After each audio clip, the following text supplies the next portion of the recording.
San Francisco's Reparations Committee is proposing to give a lump sum of $5 million to each eligible Black resident. They're also recommending other financial benefits like debt forgiveness and guaranteed incomes of $97,000 for at least 250 years. The draft put forth says to be eligible, the person must be 18 years old and have identified as Black or African American on public documents for at least 10 years. They must meet at least two of 8 other criteria. That includes being born in San Francisco between 1940 and 1996, proof of residency in San Francisco for at least 13 years, being personally or the direct descendant of someone imprisoned for drugs, or being a descendant of someone enslaved before 1865. The Reparations Committee acknowledged that neither San Francisco nor California ever formally adopted slavery. They argue Black residents were discriminated against and excluded from employment, education, and housing. The committee submitted its draft to the city last month. It will make its recommendations in June.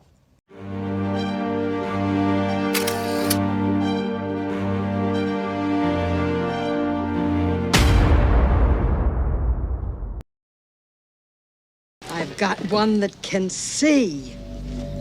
When European anthropologists started running through Africa and started describing what they saw, their urge was to say, everyone in Africa is this thing, and they have dark skin, woolly hair, and that is a thing. And they called it a race, and they called it the Negroes, okay? And this is our attempt to classify into few categories something that might actually, in real life, be on a spectrum. We know that the human species began in Africa. And everybody who populates everywhere else in the world came out of Africa to do that. Let's also remember how slaves built our roads, bridges, railroads, barges, wagons, tool manufacturers, ports, etc. Should have came with the promise of 40 acres and a mule, but never did. The blacks' generated assets cannot even be measured, but it did from the economic foundation for our current world dominance. If we ever want to provide a measure of justice, we would return the land to the Native Americans, but don't hold your breath. Part of the critical race theory is crushing conversations like these from ever happening. Out of Africa to do that. Even though we know our government will never do the right things concerning the past, it doesn't mean that we shouldn't know the truth. Because information in Africa, history is completely controlled in Africa. We don't learn history in Africa. Do you know what? Show them the brutality of the empire. Show them the brutality of the slave trade. Just show them. And you know what? If you don't want people from Africa coming to Europe, leave Africa alone. But I'm going to jump in this tomorrow, right there. How white folks got so rich. The untold story of American white supremacy.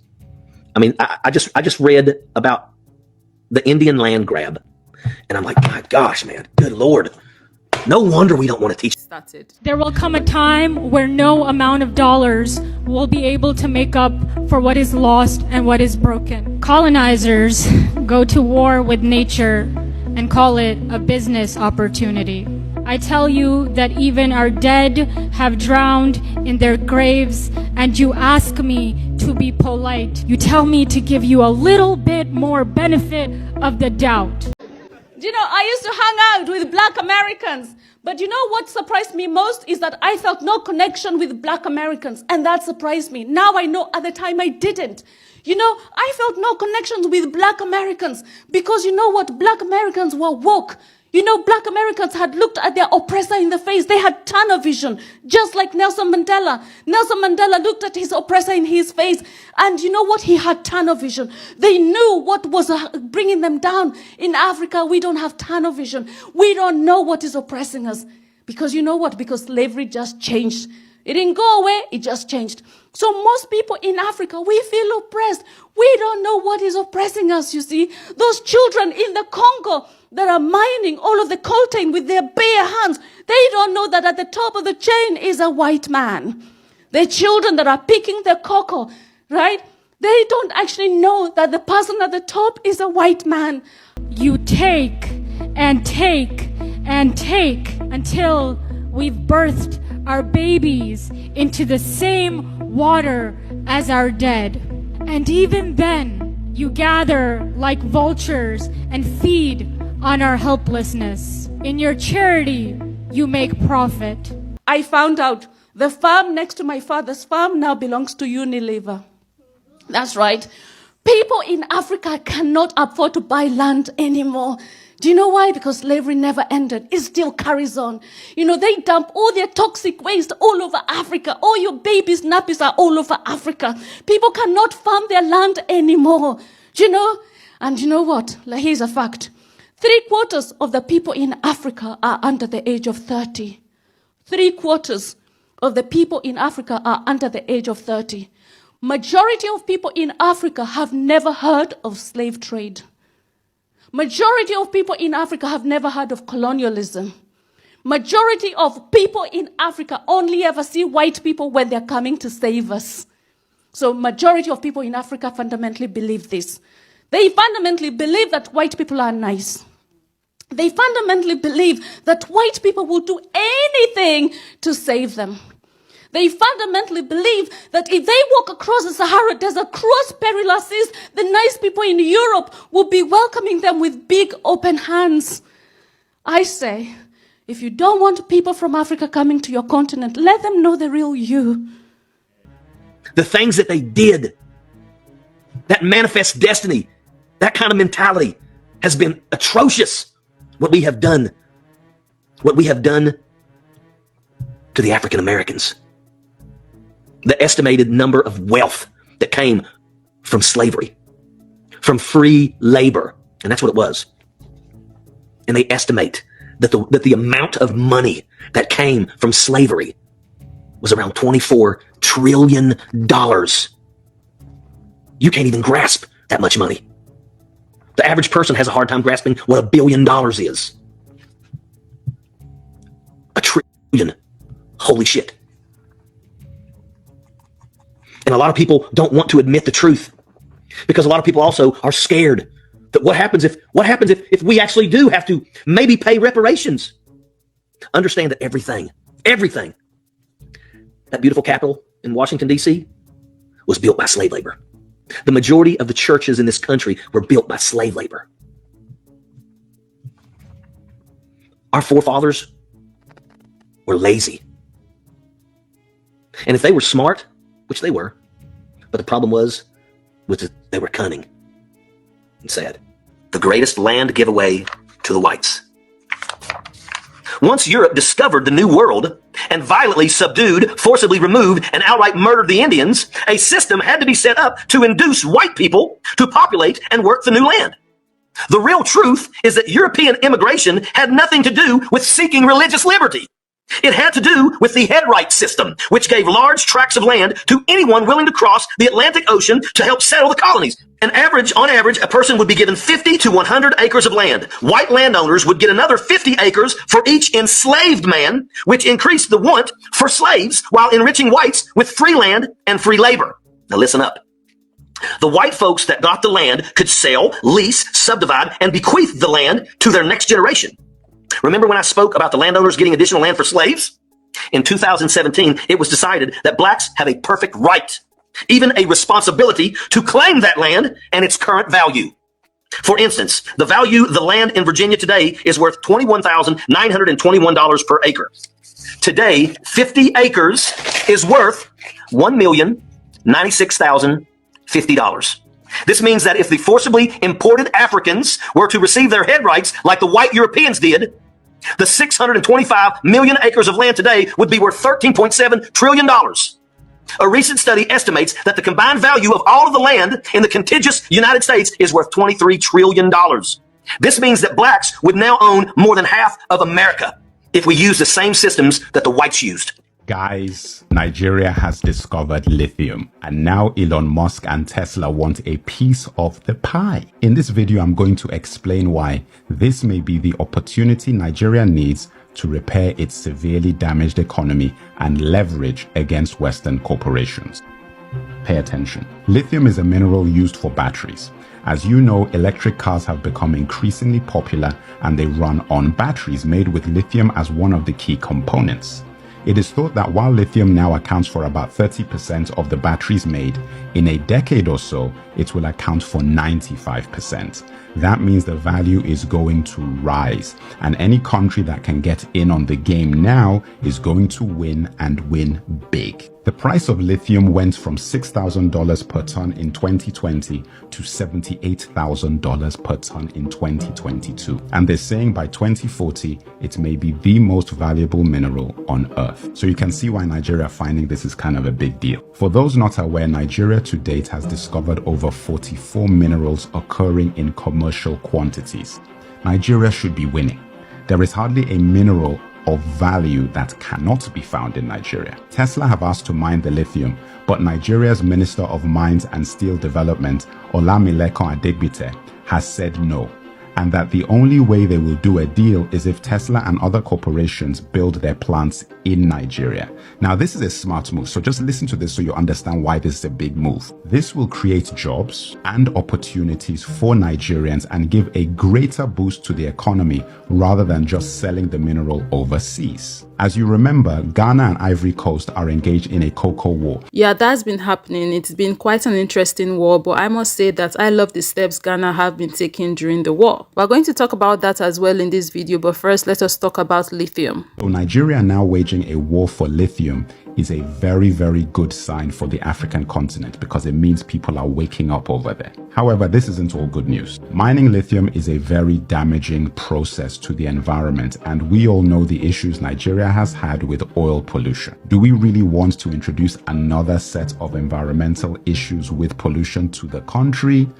But the truth is though, do we have a choice if we want to be competitive? In my view, I don't think so. I think that, look, if you want to be in the game, you've got to be in the game. Nigeria is now trying to make a deal with Australia, who is one of the third biggest suppliers of lithium, alongside Chile and China. I have to be honest, this is exciting news for Nigeria. As long as they don't mess this up and use this as a platform to build for the future, so that our children have something meaningful to bargain with at the global table. So this is good news. So far, so good. It seems like we are going to be making a very good decision as to how we want things to be run in regards to this new mineral that has been discovered in Nigeria. You know, yesterday I told someone in the comment section of the video I posted that whenever I hear that there is a new mineral that has been discovered on the continent, I am usually not ecstatic about it. As a matter of fact, I get very worried because I know that they will be coming, and you know, when they do, we as a people never really benefit from these things, right? You know, the puppets and sellouts we have for leaders, they get their little coins while every other person except us actually enjoy from these things. So when I hear that there is a new discovery, I personally as an African do not get excited because I'm like, would I benefit from this anyways? Like, what's there to be happy about? Are my people going to reap the benefits that comes with this existing in our soil? If they won't, why should I be excited? You know, it's crazy that we live on the richest continent. We have everything that we could possibly need and more, and it's not reflective like that on the people. It's just it's sad, it's painful, it's quite unfortunate, because not only do the everyday Nigerian, everyday African have these resources and they cannot reap their benefits, sometimes they even turn out to be harmful to us. Like he mentioned in his video, we have the oil spillage issue in Niger Delta. It is a very serious issue. People are getting sick. There is pollution issue,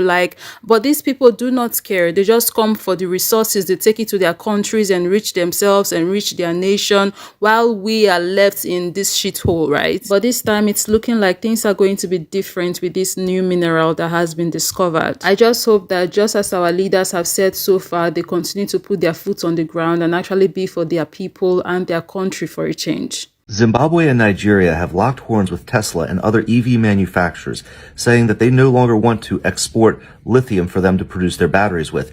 Instead, they want the batteries to be produced domestically in Africa. Let me talk about what's happening, why it's happening, and what opportunities exist for you as an investor going forward. First, the backstory. Lithium use in the world has exploded over the past 10 years, with the amount produced annually increasing from 25,000 tons to over 85,000 tons. And 4 countries have produced most of this lithium. That's Australia, Chile, Argentina, and China. However, they don't have enough production to meet the growing demand in the world. So a lot of the EV manufacturers are trying to get this raw resource from Africa. And they were expecting Africa to just say, hey, take what you want, just cut us back in. They weren't expecting multiple African countries to tell them, no, you can't take our resources. You have to build your batteries domestically. So why are African leaders like President Mnangagwa making such a firm stance? It comes down to their goals with their economy. Many of these African countries don't want to simply be places to extract raw resources from. They want to be places where value is added. Now, if we're looking at lithium production, the total value chain has 6 distinct parts with regards to EVs. You start with mining, then you go to refining of the resources, cathode production, cell production, module assembly, and eventually making your own OEM cars. And Africa wants to have as much of that done domestically because each phase of that has support industries and creates jobs for everybody and creates more wealth, more velocity of money, etc. That's the real game plan. Instead of just getting a quick buck, they want to create something that creates wealth more sustainably. Now, in reality, we don't know how much lithium Zimbabwe, Nigeria, or the Central African countries actually have because the terrain hasn't been scouted out because the demand is relatively new. But I love the change in mindset where the African countries are looking to create industries where value is added domestically. Now, what does that mean for you as an investor? I think it means that you should be very bullish on these African economies because as they start to do more and more manufacturing, more value added, you're going to see an emerging middle class throughout the entire continent. And the African countries aren't going to have to do this alone. Countries like Turkey and Saudi Arabia have engineers throughout the continent that are going to expedite the learning curve for the manufacturing industries that are growing in these new economies. And to me, this is reminiscent of what happened in China in the 1980s. When I was growing up, China was thought of as a poor, underdeveloped country. Yet, by maintaining manufacturing and value added within their borders, China quickly grew within 3 decades from a poor kind of third world country to a manufacturing superhouse with the biggest economy in the entire world. The future is Africa for sure. We have the most number of young people. We have all the resources we could possibly need and more. We have everything right. All that is left for us to now build ourselves is for us to finally start making the right decisions. And hopefully we have started doing that. Our eyes have started to open. We are becoming more wiser and we know better now, hopefully. So fingers crossed, things are going to be looking better now moving forward. So now very quickly, let's talk about the cocoa war. Have you heard about the Ivory Coast Ghana cocoa dispute? Probably not. I'm going to tell you why this is the most important fight in African commerce history and the reason why you're probably not hearing about this in the mainstream media. The world calls Africa third world, poor and underdeveloped. But for centuries, Africa has been supplying the world with human and natural resources. Cocoa is the basic and most important raw material in making chocolates. Cocoa is a $100 billion a year industry. Yes, billion with a B. Ghana and the Ivory Coast are the 2 biggest producers of cocoa in the world. Pay attention. The West then takes our resources and then makes products that they sell back to us at inflated prices with an exchange rate that is in their favor. How do we have fuel shortages in Nigeria when we are one of the main oil producers in the world? Now, in Lagos, when I was young, I could buy a crate of Sprite for 24 naira. Now, I couldn't buy 1 drop of Sprite for 24 naira. So study this image very carefully. Regardless of Ivory Coast and Ghana being the main cocoa producers in the world, they only get 6% of that 100 billion, with most of that money going to the multinational corporations and intermediaries and retailers. So Ghana and the Ivory Coast boycotted the cocoa meeting in Brussels, which is a major power move. On top of this, Ghanaian children are suing one of the top European chocolate companies for child labor and unsafe working conditions, as they are forced to do the work due to the extreme low wages paid to cocoa farmers while these companies make billions. Now, the Ghana president, Akufo-Addo, said that Ghana will no longer be selling cocoa to Switzerland and will start producing chocolate in Ghana. So Ghana are now competing with the big boys. And I'm going to post on my page 7 Ghanaian chocolate brands that you should be supporting, because this is how Africa will rise. But with every good thing, there are obstacles. Keep watching. You see, Cocoa Board, the Ghana Cocoa Authority, uses cocoa as collateral for cheap loans from the US. There's actually a Ghana free zone in Ghana that rewards cocoa producers who export at least 70% of their produce abroad. Yes, they are incentivized not to keep their cocoa in Ghana because Ghanaian cocoa is a major part of how they stabilize the exchange rate, a classic leverage tactic of the West on African natural resources. African poverty is not an accident, it's by design. If Ghana wins this fight, Africa wins. 7 Ghanaian chocolate brands that you should be supporting. Delaf Chocolates, Cabby Chocolates, Choco Love, 57 Chocolates, Biko Treats, Fair Afric, Adansi Bar Chocolates. Black people, like I'm talking to the black people. I mean, my people. I mean, the people that with this skin tone. People with the skin like mine. You should stop with the white reliance. Start farming your own food. You can do it. You can do it. Start farming your own fucking food. That will be like more like printing your own fucking money. Start farming your own food. I mean, if you are not black, forget it. I'm not talking to you. I'm talking up to my people, my black people. Start farming your own fucking food. Got it? The Europeans did not look for people smarter than they were. Okay? And to this day, where they find evidence where that might have been the case, you have people saying aliens did it. What that tells you is that the genetic diversity within Africa as the origin of our species is greater than it is between any other two people anywhere else in the world. But because the anthropologists were not thinking genetic diversity, they're thinking skin color. They put them all in one bin. But if you have the most genetic diversity, then in practically every way humans vary, you would find the extreme of that in the African continent. Where would you find the tallest people in the world? Watusi tribe of Africa. How about the shortest people in the world? Pygmies. The Pygmies. Not even that far away. Right. Geographically.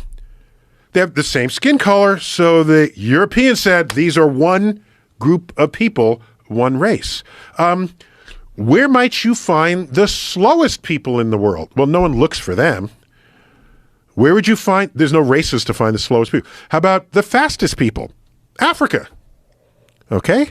People of African descent have dominated the long distance as well as the sprint, two completely different physical abilities. Oh, but they're all dark-skinned people. They're all Negroes. Okay? Where would you likely find the dumbest person in the world? Africa. How about the smartest person in the world? Africa. How about the Egyptians? The Europeans did not look for people smarter than they were. Okay? And to this day, where they find evidence where that might have been the case, you have people saying aliens did it. Egypt is, of course, in Africa. Yeah. A brilliant civilization. Oh my gosh. While Europeans were still either disemboweling heretics or whatever the hell they were doing, I was even before that, thousands of years ago. So my point is, if you don't look for it and you don't find it and you're going to create a map of humans of the world, you're going to put yourself at the top. That's what you're going to do. All of it's ridiculous. My only point is, when you have that mindset and you have to put yourself at the top and all people with dark skin are one entity, you're not looking for people smarter than you. You're not. There's other evidence here. Do you realize that the people who get the highest scores on standardized tests in England are people, immigrants from the Igbo tribe in Nigeria?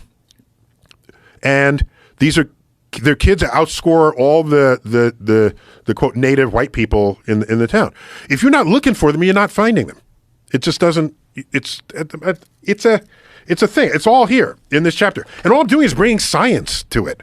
That's all I'm because doing you here. see, now the scales are falling from our eyes, and we are now seeing these folks for exactly who and what they are and what they're about, and we are not keeping quiet anymore. I heard this was supposed to be a stand-up show, and I was like, ain't no way this is a stand-up show. But you know what? Good for her. Good for her for doing this when she did it. They are never interested in these conversations, and to them, it's never a right time. They don't want to hear it. They don't want to make any changes because the issues we are complaining about have nothing to do with them, so they do not care. So yeah, if she had to get them during a comedy show, so be it. Good for her. Delainia says, wait to use your platform. Now they may not book her again, but stand on your purpose, queen. You know, it took Africans a while to start peeping the game that these guys are playing, but trust me, we are slowly catching up. And social media has been doing a very good job in helping us open our eyes to the BS that exists in this world. But you see, all of that is changing right now because we, the youth, are changing the narrative. Like onions, we are taking down the layers of lies and we're showing our people, look, these folks are not who they said they are. Personally, I am not a fan of TikTok, but I must confess that I love the work that the youths are doing on the platform. Like, there is so much inaccuracy in the history that we were taught in schools. For some of us, we did not learn about colonization and slavery at all, while for others, when it was taught to us in such a way that we viewed the colonizers as saviors. Like, it wasn't taught in a way that would make us see colonization as the crime against humanity that it actually is. It was taught in such a way that we saw colonization as a blessing, as something that we should be grateful for that it happened. And that's because the curriculum that we still use in Africa till this day is literally the curriculum that was drafted out by the colonizers. We only got to know later as adults that all of those things we learned while we're in school were either lies and or half truths. Like she said, if they don't want Africans going to their countries, they should show their true colors, because trust me, if as a collective we saw these people for what they truly are and what they are about, we would be moving differently. Because for those of us that know and already peep the game that they are playing, we move differently already. So imagine if the majority of us knew. But you see, they don't want to show their true colors. They want to be able to do their undercover evil and then come physically and act like good people. After committing so much atrocities, now they want to be angels and saviors and act as if they did not do what they did in the past. They want to sweep everything under the rug and hide their true identity and history. Like, they were so proud of themselves when they were committing all of those atrocities in the past and they benefited from them. But now they want nothing to do with their past. They are hiding history, sugarcoating and whitewashing stuff, and they are doing all of this so they can go down in history as good, nice people that saved the world. For example, I heard in America that they do not want to be teaching slavery in schools anymore, so they are moving to change that. Like, they want to erase their true history. They want to turn a new leaf without actually turning a new leaf, and I find it very ironic, because if you think what you did in the past is so bad to the point where you obviously want to run away from it, why not change your ways in the present? But no, they do not want to change their ways. They want to be able to profit off of all this negativity, toxicity, all of this evil. They want to be able to profit all of it, not change, and still have the image of an angel, and still have the image of savior, and still have the image of good people. Like, if you want to change, but you see these folks, they do not want to change. They want the benefit of being perceived by others as light when they are actually the contrary, the opposite of light. But you see, they can try, but that won't happen now, would it? Like, a friend of mine was telling me recently, they are losing their popularity and the world is now seeing them for what they truly are. He even went as far as to say that they did not know that social media was going to turn out to be what social media is today, and that if they had known, they would have shut the whole thing down when it started. The sickness of your greed will haunt you in every single lifetime. And you tell me about a new UN proposition. Aisha, you've got to be a little more practical. And still, 100 dead, 200 dead, 1,500 dead. No negotiation will bring them back to life. I want the world leaders to know that the earth has a memory, and one day it will be your home, your family, your land. I pray. Because he hath set his love upon me, therefore will I deliver him. I will set him on high, because he hath known my name. He shall call upon me, and I will answer him. I will be with him in trouble. I will deliver him and honor him. With long life will I satisfy him and show him my salvation.